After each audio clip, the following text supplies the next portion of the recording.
Platon, tu parles de tes idées parfaites, mais la réalité que tu ignores est que l'homme doit se libérer de toutes ces illusions idéales. Ce que je vois dans cette société, ce sont des êtres humains qui s'égarent dans des concepts abstraits, loin de la simplicité de la nature.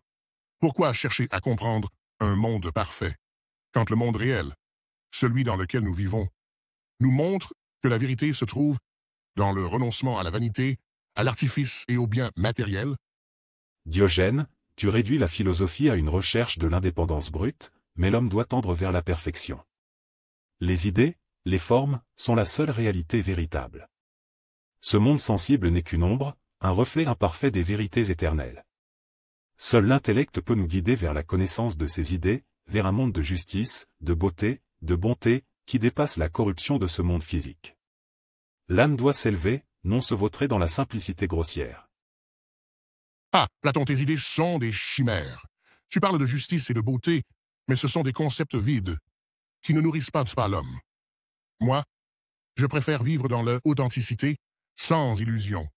Pourquoi se soucier de concepts inaccessibles, quand la liberté, la simplicité et l'autosuffisance nous apportent un bonheur immédiat?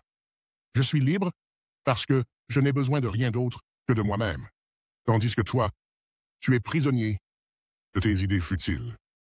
Diogène, tu confonds la liberté avec la lâcheté. L'idéal de la philosophie est de guider l'âme vers un bien supérieur, de l'élever au-delà de ses désirs matériels.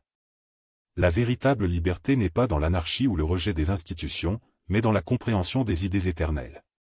Se détourner de la recherche intellectuelle pour se satisfaire de l'existence immédiate est une régression, un renoncement à ce qui pourrait vraiment élever l'humanité.